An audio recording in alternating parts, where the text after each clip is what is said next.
내가 가진 트라우마, 아픔 이런 것들이 있어야 나의 스토리와 드라마가 되게 재밌고 풍부해지잖아. 그래서 나의 약점이나 결핍을 서사로 만들 수 있는 플롯으로 활용하면 좋지 않을까라는 생각을 해.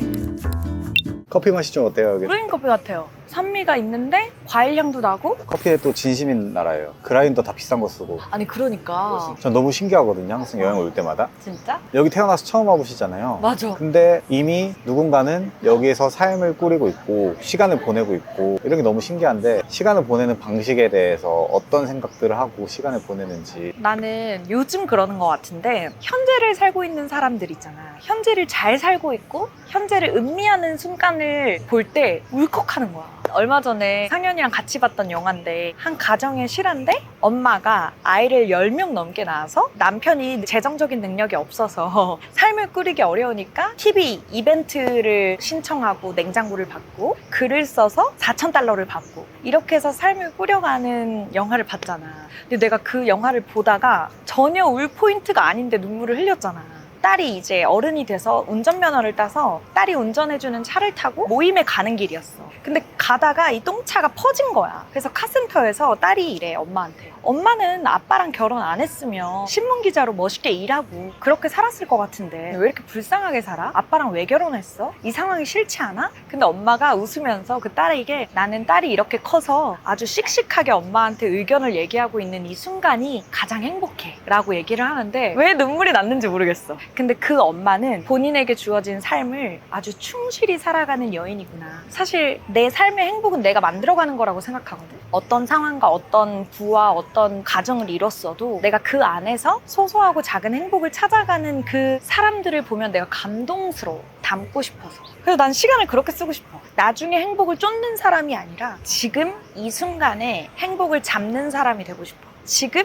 커피 맛있다. 덥지만 행복하다. 아직 이틀이라는 여행 시간이 더 남았다. 지금의 행복을 온전히 누리는 시간을 보내는 사람이 되고 싶다는 생각이 들더라고, 요즘. 사실 우리한테 주어진 선택이 너무 많잖아. 오늘 하루를 충실히 살자, 함께 시간을 보내는 사람들에게 책임을 다하자. 나는 이 두 가지에 대한 신념과 신조와 마음에 품고 사는 방향이 있기 때문에 그렇게 모든 결정이 무겁고 어렵지 않아. 그거? 이렇게 해야지. 이렇게 쉽게 선택을 내리면서 내 앞에 놓인 문제들을 쳐나가는 것 같아.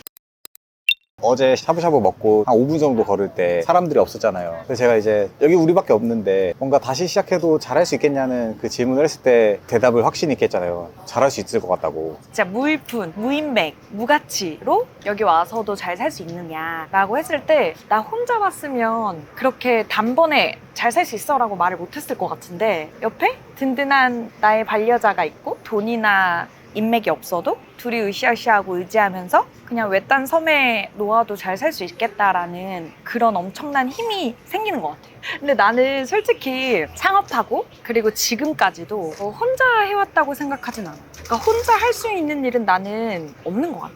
나는 창업하고 나의 코파운더가 엄마인 것 같거든? 두 번째, 세 번째, 네 번째 사무실까지 사무실 청소를 어머니가 해주셨고, 그리고 내가 28살 때까지 본가에 살았으니까, 엄마랑 살았으니까 거의 집에서 잠만 잤단 말이야. 근데 나의 그 집안의 모든 살림을 28살 다 컸는데 엄마가 다 해줬고, 양말도 엄마가 벗겨줬었거든. 그래서 약간 창업하고 이렇게 사업을 꾸려가기까지 절대 나 혼자만의 힘으로 하진 않았다고 생각해. 나의 정신적 지주가 엄마가 있었고, 그리고 정신적 멘토인 아빠도 있었고, 그 유튜브를 지금 4년 꽉 채워서 할 만큼 그래도 꾸준하게 할 수 있었던 PD님이 있었고, 그래서 만약에 치앙마이에 나 혼자 떨어진다고 하면 두려웠을 것 같아.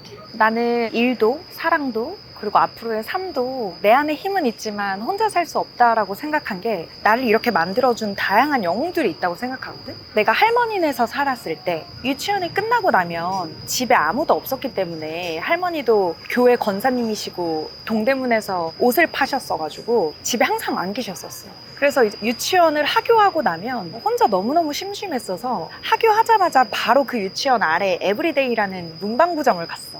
그래서 그 문방구 아저씨가 아직도 기억나.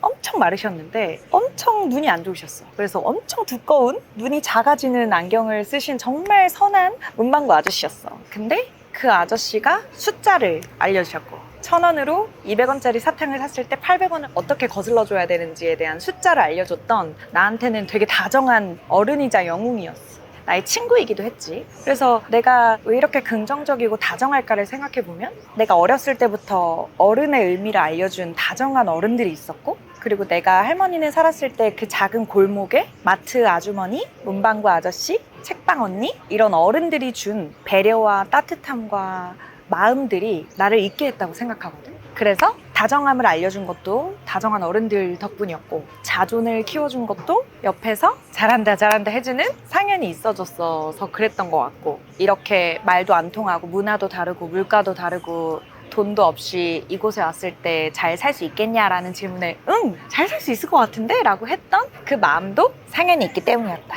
인 것 같아. 이거는 약간 민감할 수도 있고 예민할 수도 있는 질문인데요. 요즘 트라우마, 우울증 이런 것들로 트라우마 때문에 이래요, 우울증을 겪고 있어서 이래요, 어떤 자기 합리화의 또 다른 이름인 것 같은데, 이런 걸 어떻게 좀 생각하시는지. 나도 약간 비슷한 생각이었던 것 같아. 긍정적으로 이겨내면 되잖아. 그거 정신 바짝 차리면 되는 거잖아. 그건 나 약해서 그래. 솔직히 나도 약간 그런 생각이 있었거든요. 근데 불과 1년 반 전에 내가 운전을 하다가 비가 엄청 내렸을 때 터널에 들어가자마자 미끄러져서 완전 벽에 박았잖아요. 수리비가 1,500만 원이 나왔었잖아. 기억하죠? 그 사건이 6월이었는데 9월에 우리가 추석 연휴 때 부모님을 뵙고 집에 가는데 고속도로여서 한 70km 이상 밟고 있었고 비 오는 저녁이었잖아. 그러니까 그 외상후 스트레스 장애처럼 그 공황 증세가 오는 거야. 그냥 그대로 막 죽을 것 같아.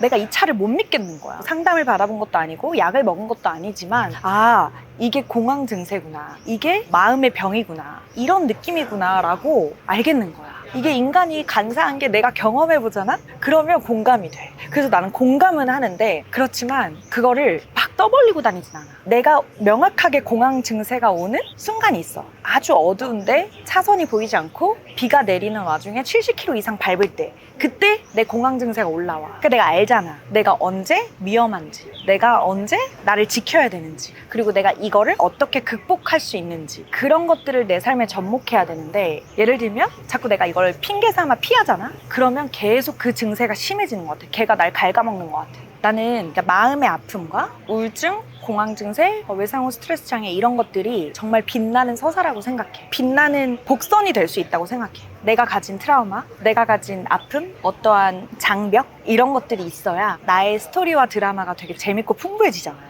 그 주인공이 되게 입체적으로 변하잖아. 그래서 나는 그것들을 잘 활용했으면 좋겠어. 그래서 내가 언제 위험한지 알고 내가 극복해 나가고 있고, 혹은 극복했을 때 그걸 딱 스토리로 끌고 올 수 있게끔 나의 서사를 말해줄 수 있는 그런 때가 왔을 때 꺼냈으면 좋겠는 게 커. 나를 보호해줄 수 있는 방어막이나 방패나 핑계로 삼다 보면 자꾸 내가 약해지고 나의 공황 증세에 내가 먹힐 것 같은 생각이 드는 거야. 그래서 나의 약점이나 장벽이나 단점이나 우울감이나 결핍을 서사로 만들 수 있는 플롯으로 활용하면 좋지 않을까라는 생각을 해.